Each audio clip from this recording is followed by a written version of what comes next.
in 1980. Sartre argued that the fundamental principle of existentialism is that existence precedes essence. In other words, we have to create our own lives, our own selves, our own values. God does not exist. We are born without a destiny. It's all up to us. We are therefore condemned to be free.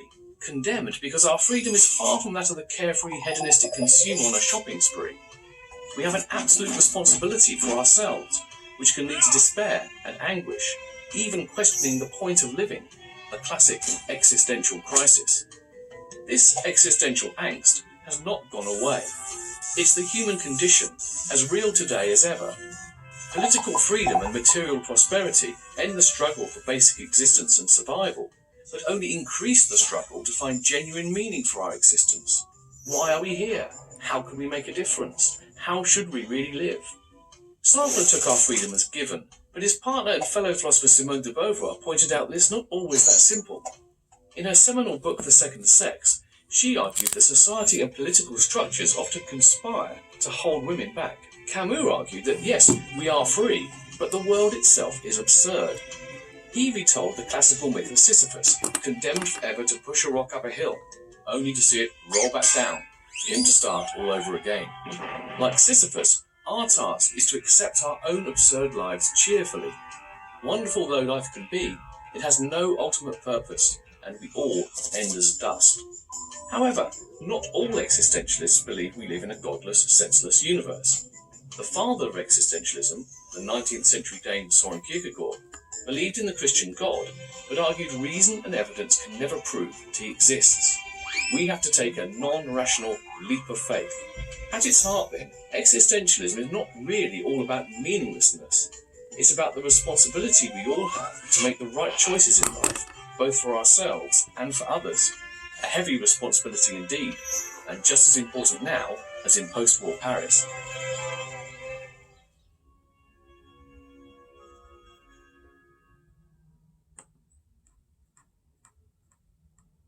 The A to Z of his... Okay. I'm not sure if you can see the font.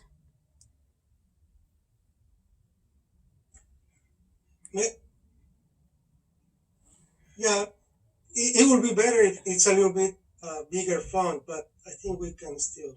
You can still see the small, but as I was trying to make the font bigger, I think I was not able to do it. Maybe you click on the zoom right next to the left. Where is the zoom? Or you were on the arrow, the next to the left, there's the zoom. Right, yeah, this one here, and then maybe that's 100. Let's see, maybe 200 would be better. You forgive me, guys. It's okay,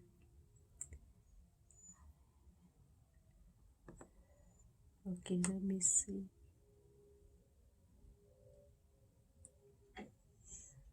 What about you click the present button on the right side of the top of the right?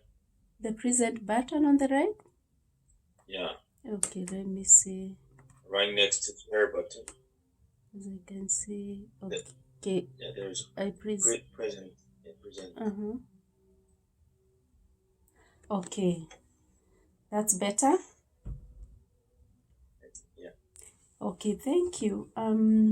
The origin and background of existentialism is rooted in the works of Soren Kierkegaard, the year 1813 to 1855, and Friedrich Nietzsche, 1844 to 1900, and which was developed further in the 20th century by Martin Buber, Karl Jaspers, and Jean-Paul Sartre.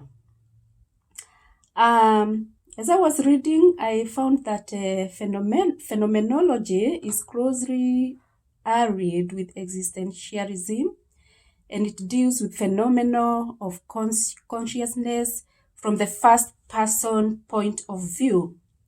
And phenomenology studies experience of things as they present themselves to the observer. And it's attributed to Edmund Husserl in the 20th century and greatly extended by Martin Heidegger and Maurice Ponty. Both existentialism and phenomenology are independent movements, but they share much in common and are compatible in principle. So some philosophers refer themselves as existential phenomenologists. And Shatter was one of them who was an existentialist, and he wrote as a phenomenologist.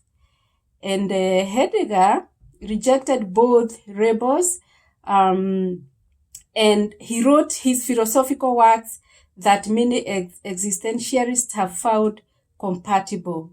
So some advocates have referred their works as existentialist phenomenology of education. That was just about the background. So the view and role of existentialism, it examines existences and it focuses on the role of individual. That is feelings, thoughts, and responsibilities. And individualism is a central pillar of existentialism. And what an existentialist does, he seeks purpose. He seeks for purpose in the universe, and they say that only individuals has purpose. And reality, according to Sartre, is that individuals' existence precedes essence, and meaning that people are characterized by their freedom.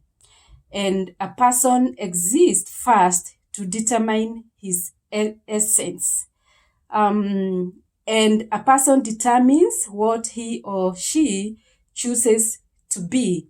And a person develops what he likes and dislikes. So according to this philosophy of existentialism, individuals comes first, and they don't consider nature or the universe. They consider, an individual, an individual who appears first and then decides on what to do with himself. The other slide, Heidegger, mentions Marx humanism and Sartre's existentialism, and both of them claims that existence precedes essence. And existentialism is a humanism. Individuals are the source of all value, as we have seen in the video, and they have ability to understand and to control the natural world. And Taylor observed that as people are free to choose whatever they want to be or what they want to be, they can make the right choices and also the wrong choices. And Freire also critiqued this freedom, terming it as a fear of freedom, because freedom could be problematic, and there's need for understanding between that freedom and authority. And it pointed to educational context with a claim that politics of education has not changed much. And this existentialism, according to Green, it appears occasionally on educational scenes, and there is little influence in educational theory and practice. And of course, Knight confirms that there is a relative silence on education. And he was disturbed by what they find, terming it as a propaganda served to a captive audience. For example, in maybe today's learning experience in a class, where a teacher teaches and, and the student's work is just to consume this knowledge. So existentialism stands that as a propaganda, served to these learners, who have been captive. And they say that it destroys essential human attributes. And there's need to help individuals come out of harmful education by becoming one, a choosing agent, a free agent, and a responsible agent. And the role of teachers, the teacher is seen as a facilitator to help students in respecting emotional and irrational aspects of individuals. And the teacher leads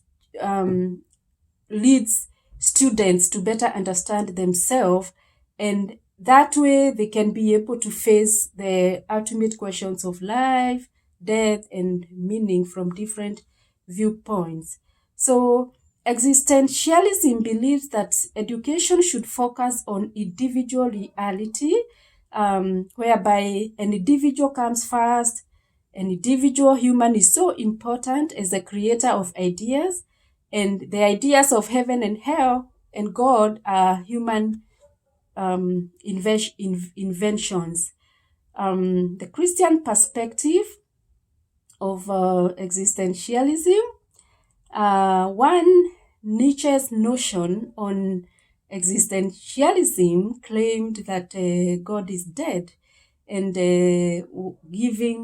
given new meaning to Christian experience. And Kierkegaard believed that true Christianity is characterized by anxiety, anguish, and doubt. And the modern Christianity, according to Kierkegaard, has embraced these themes. And it is real, and believers must encounter in living a Christian life.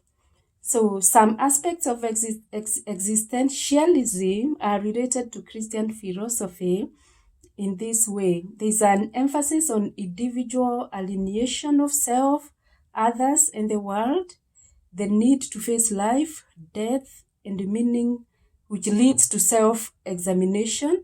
And there is an awareness of uniqueness of each individual, and there is a responsibility to make personal choices.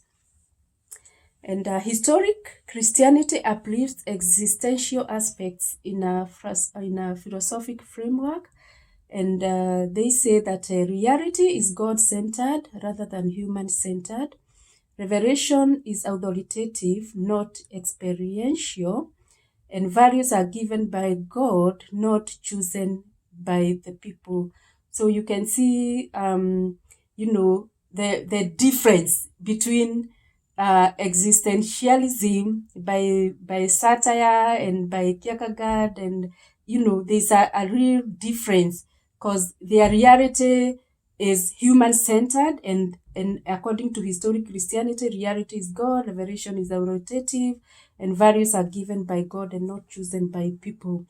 And then finally, the final remarks on existentialism by Knight, he said that he cautioned that these philosophical approaches are just labels and are not to be considered as perfect, because they have limitations as well as insights.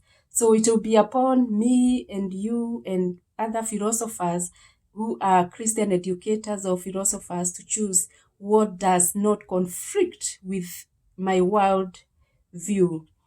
End of my presentation. Thank you. Very good. Thank you, Hannah. I don't know if anyone has a comment or question for Hannah.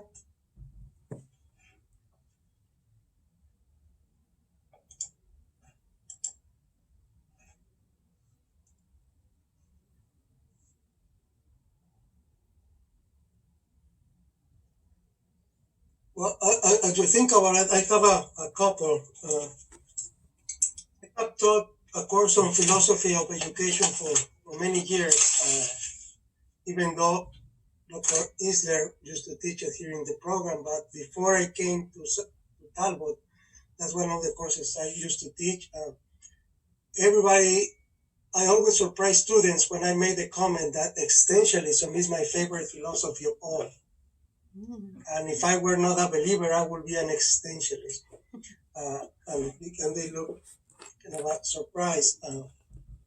I just always find it very intriguing, and I say this seriously, that I think I will be perhaps an existentialist.